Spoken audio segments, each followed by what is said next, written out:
In today's video, I'll be sharing with you 4 key things to consider when making a yarn substitution so that you can be sure to achieve the look, the feel, and the overall aesthetic that you're going for with your knitting, whether that be to model exactly what you see in the sample or to do something completely different and unique with that design. So grab your refreshment, get comfortable, and let's dive in.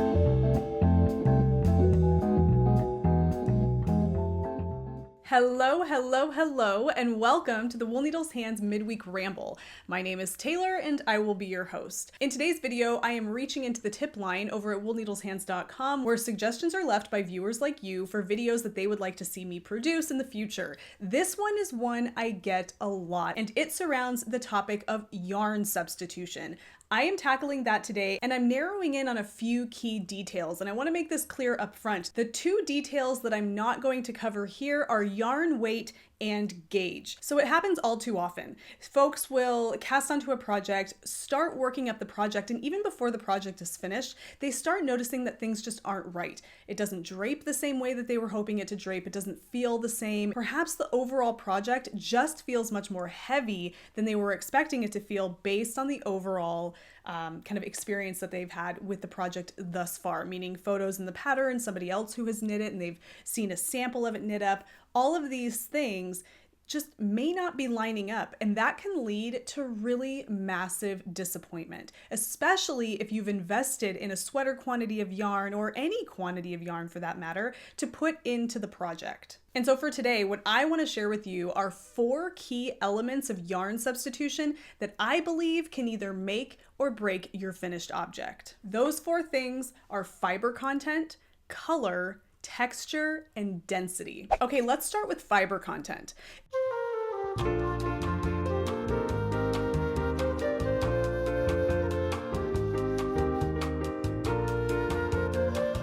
If a pattern calls for a particular fiber content in their yarn, that's not the pattern designer saying that you can only knit this kind of garment with this fiber content. What it is saying, though, is that if you want to knit this garment or this piece of knitwear and you want it to drape like this and look like this, you're going to want to use a similar fiber content. So it's really important to understand that right away. So we're going to begin with cellulose fiber. A cellulose fiber is a fiber that is created from plants. It could be cotton, linen, flax, hemp. All of these cellulosic based materials are what go into a cellulose fiber. The most common and familiar of which would be cotton. So this is Knit Picks Comfy Sport Weight Cotton.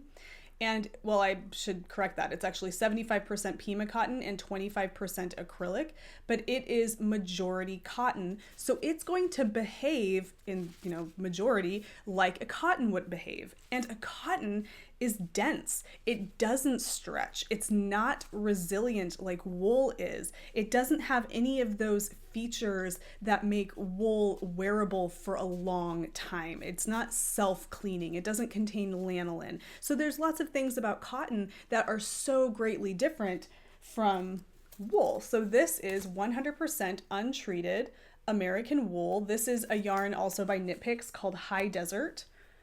I'll link to all these yarns that I mentioned in the show notes, which you can find by scanning the QR code that I popped up at the beginning. These 2 yarns, if knit into the same project, will behave differently in the project. If you're making a hat with this yarn here, it's not going to stretch. It's not going to spring back to shape. But if you knit that same hat with this yarn, considering that it's made of a protein fiber, wool, it is going to have that resiliency. It is going to maintain its shape. It's going to stretch, but it's going to maintain that shape overall because it is 100% untreated wool. And cellulosic fibers across the range of available options between linen, hemp, and cotton, they can behave differently from one another as well. So you really have to pay attention to the variations in the textures of those yarns. Now, even within the range of cellulose fibers, those different kinds of fibers, whether it comes from cotton, linen, flax, hemp, those can all behave much differently from one another as well. And so you really have to consider those various characteristics. For example,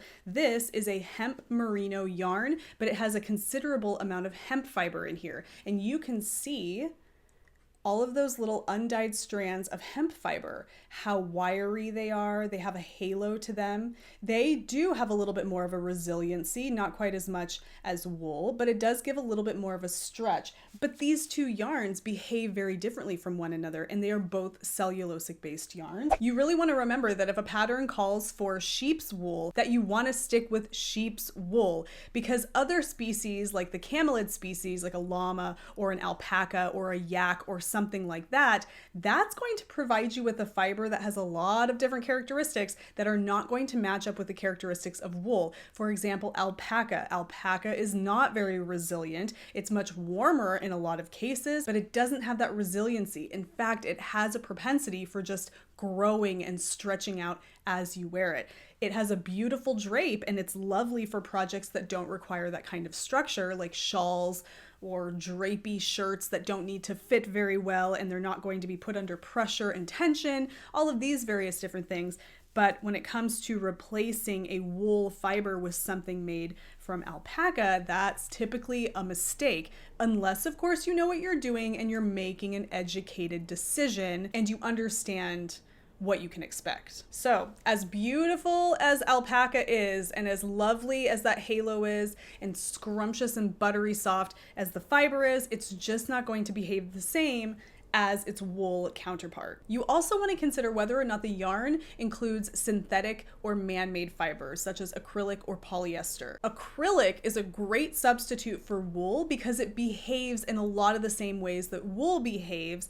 Outside of the fact that it feels slightly different on the skin, it doesn't wick moisture away from the skin like wool does. It's not self-cleaning, but it is washable. So it is different. There are some differences that for some people are very obvious, and for some people they don't notice the difference and they are fine with that. If you have a wool allergy, or you just are on a budget, or perhaps you're knitting for washability and you don't want to use the superwash wool, you would rather use acrylic. Whatever your reasons are, acrylic is a really fantastic substitute for a wool yarn, but it is important to remember any kind of differences that may be present if you are going for a particular aesthetic that's present in the photos or on the sample of the particular pattern that you are setting out to knit. Another big one to consider here is color. Perhaps we already have an idea of our color preferences, or maybe we would want to use a really simple design as an opportunity to punch up the color and use a really splashy yarn, or maybe what's really drawing our attention to a particular design is the nature of the color,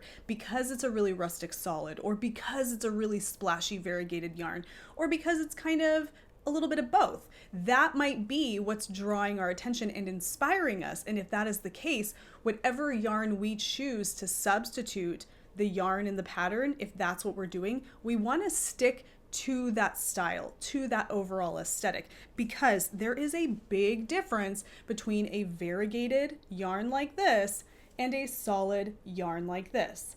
Take it from me, I'm a yarn dyer. I can tell you from experience, it's just not the same experience. Take it from anybody who has knit with hand-dyed yarn. They will tell you you are in for a much different experience if you are knitting with a variegated speckled yarn as opposed to something that is tonal or solid. Not only that, there's techniques that you might need to be considering if you decide to take what is a solid pattern and knit with a variegated yarn. You may need to consider alternating skeins. Maybe you need to learn about helical knitting. Maybe you don't care and you're just gonna knit everything together and what happens with the color happens. All of those things are equally acceptable, but those are things that you might want to consider before choosing a particular yarn color for a particular project. Texture is a big one, especially right now because we are seeing so many new textures coming onto the scene. I mean, you have things that are woolen spun, you have things that aren't even spun, you have really nice, smooth, worsted spun yarns, so smooth that they almost look like they contain silk, but they don't contain any. You have some yarns that have little bits and bobs spun into the yarn. You have single ply yarns.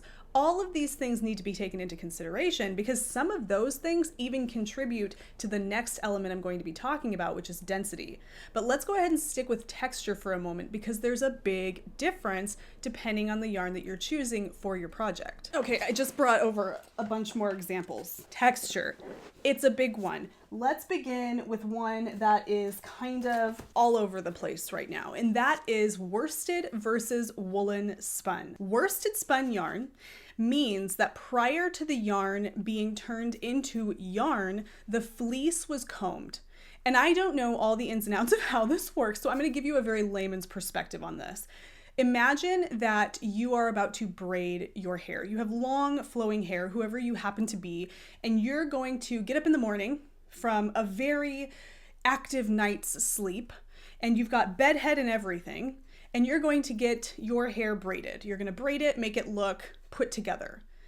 Now, if you are planning a worsted spun braid, you're going to comb your hair. You might even dampen it first to make sure all of the strands of hair are lining up parallel to one another, nice and neat, so that when you braid your hair, you have a nice, clean braid. And that might be what you're going for, that really nice, sleek, aesthetic. But you may also be in the woolen spun camp, and you get up, bed, head, and everything, and choose not to comb your hair. You're just going to take all of those locks of hair, they're going all which way, and you're going to twist them into a braid. There's obviously different locks being braided together, but it's a little bit more fuzzy. You have a little bit of variation. There's yarns that are kind of sticking. Things are just not as organized as the worsted spun braid.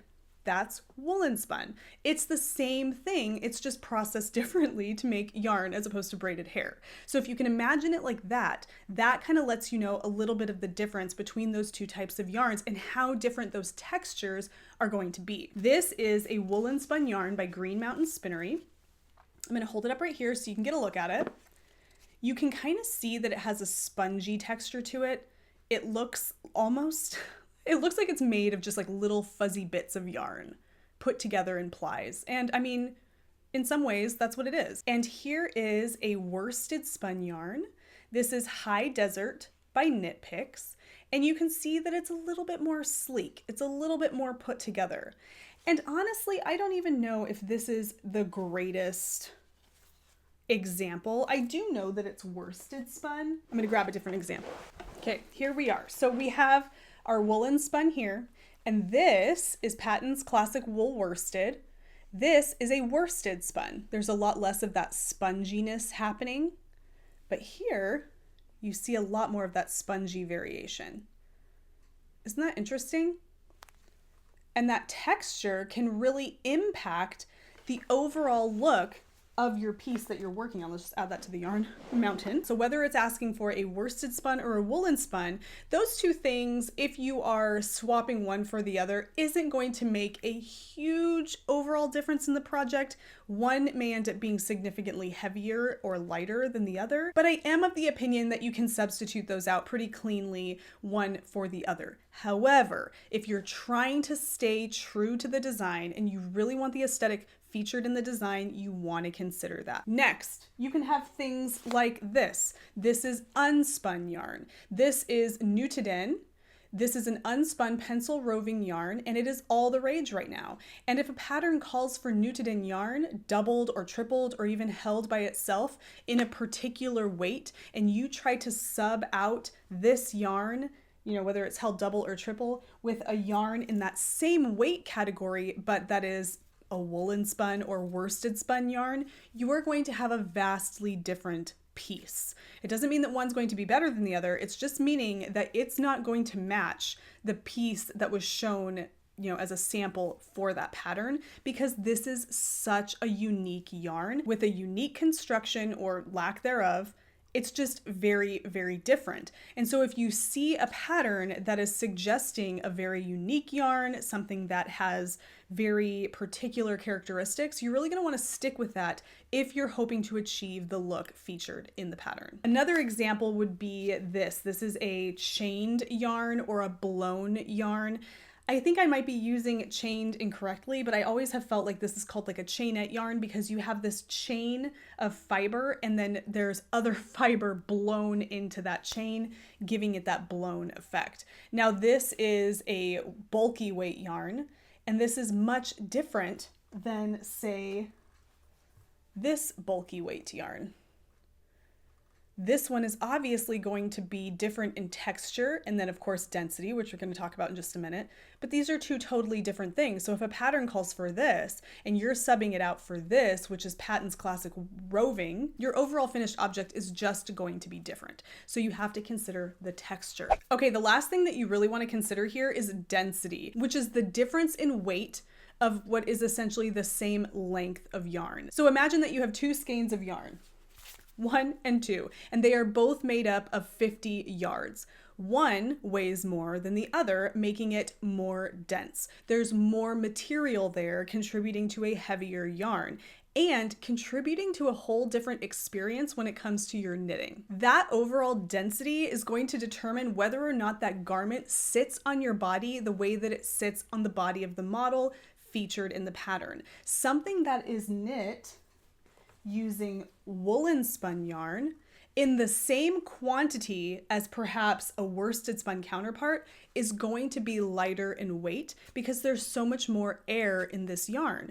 So you might see a beautiful cabled cardigan, like some of those really gorgeous ones that you see on Brooklyn Tweed's website, and you see the model wearing it almost effortlessly. Well, if you were to knit that same cabled cardigan in a really dense worsted weight yarn, maybe something that contained a little acrylic like this one does, we're talking a lot more weight, a lot more density, and because it's a cabled cardigan, just a really heavy garment that's not going to be as effortless to wear. So you really want to consider that. And this is one of the reasons why I think we see a lot of these really gorgeous cabled pieces by Brooklyn Tweed or other companies that employ woolen spun yarn, is because the yarn can do it. The yarn can work up into these really gorgeous color work and cabled pieces that require a lot of yarn without being incredibly heavy. And so that's the benefit, or one of the benefits, of woolen spun yarn, but it is really important to consider that. And if you were to substitute a woolen spun yarn for, you know, a yarn that included some linen or some silk, we're adding even more weight because cellulosic fibers are heavier than protein fibers, generally speaking. So you really want to consider the density of your fiber. Okay, a really quick way that I want to demonstrate for you how density can greatly contribute to the overall weight of an item is with kind of a simple example, just because of the materials that I have here. So this is called daisy chain. It is a super bulky overall weight yarn that is single ply, hand spun by Knit Collage. This is by Funum. It is the same gauge and it is a hand spun woolen yarn. Its purpose is for tapestry weaving. Same gauge breakdown. This is 5 yards. This is 60 yards. And now this is only 5 yards and this weighs 99 grams. So what that means is that each yard is 20 grams. Hold that. This 60 yards. This one weighs 51 grams. That is 0.85 grams per yard. So you have 19 grams per yard for the first here. And you have 0.85 grams per yard here. Now, just for argument's sake, let's say that you find a really beautiful pattern using Knit Collage daisy chain, which is this right here, and the pattern calls for 200 yards of this. But you have 200 yards of this in your stash and you want to use it, so you're going to sub out this yarn for this yarn. And you want to be able to wear the hat effortlessly, just like you see the model wearing it in the picture. So you choose this yarn and you knit up your hat, only to realize that 200 yards of this is 170 grams, but 200 yards of this is roughly 3,800 grams of yarn. That is a big difference in density and just overall weight. Now, of course, this is a very extreme example, but this is an example that really goes to show that the density of the yarn that you're choosing is going to affect the overall weight of the garment. So you really want to take that into consideration when choosing a yarn. And one simple way that you can do this is to take the overall weight of the yarn and divide that by the yardage or the meterage. that number needs to be very similar, if not spot on, to the same number achieved the same way with the yarn called for in the pattern. That way you know that the yarns you're choosing are similar weight and similar density. Okay, so I cleared off my table because I just remembered that I have a pretty interesting example of how density can affect a project. So I have two sweaters back here. These are the same design. This is the Felix Pullover by Amy Christophers.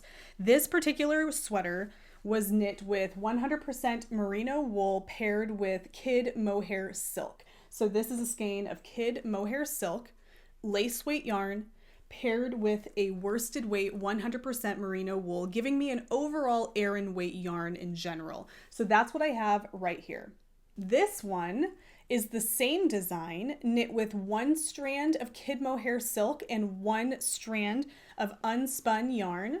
Not unlike the one that you see here. This is Nutiden unspun yarn. You can see how lightweight this is. I mean, this is just airy as all get out. Because the yarn density that I used between these two projects are so vast and so different and characteristic, these sweaters are very different in the way that they wear, in the way that they drape. This is a very lightweight, airy sweater. It kind of sits and floats on my body. It doesn't have weight to it really. It doesn't pull down against my shoulders. It just kind of sits there, is really airy, is really lightweight and lovely.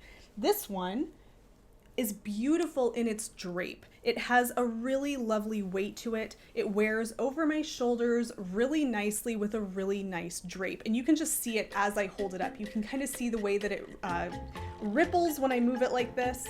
If I do the same thing to this one, you don't see that same kind of dense rippling happening. And that's because it's so lightweight, it just kind of floats. The weight of these is actually quite different. So let's go ahead and use my scale. Here's my first.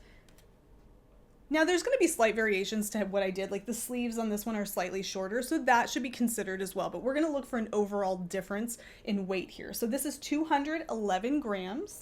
This, get it all on there, is 383 grams. That's a big difference. That is over 3 skeins of yarn. That's almost 4 skeins of yarn worth of weight in this sweater, more so than this sweater. So that's a big deal. So that's something I wanted to show just to kind of emphasize how yarn density can play a big role in the way a particular piece wears on your body and feels on your body, how effortless it feels when you wear it. So it's really important to consider these particular elements of yarn when you're thinking about substituting. You need to consider the fiber content, the color, the texture, the density. And that doesn't mean that you have to stick to those things and keep those things the same. It just means that if you're going for the look of the sample in the photos, you are going to want to stick to those things. Maybe you're trying to get a different look. Maybe you're trying to take your garment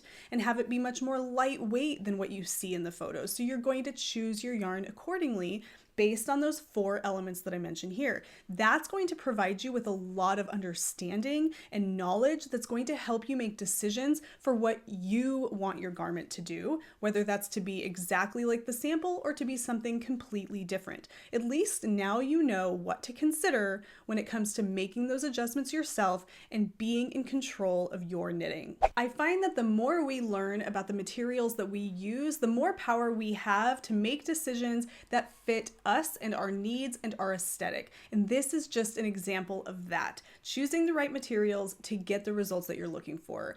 I hope that you took something valuable from this video today. It means so much to me to be here sharing this with you. If you did find value in this video or enjoyed yourself at any point, please don't forget to give the video a thumbs up. Definitely subscribe and click the bell icon so you can be notified anytime I upload new content here on the channel, which is every Wednesday and every Sunday, except for next week. I will be taking a break. So the Wool Needles Hands channel will be dark next week as I take a break and recharge my batteries, but I will be back the following week with your regularly scheduled content. Thank you so much for taking the time to be here with me today. I love spending this time with you guys. Until we meet again on Sunday for the next episode of the podcast, happy knitting, happy making, happy whatever it is that you're doing. Take care, be well, and I will see you soon. Bye.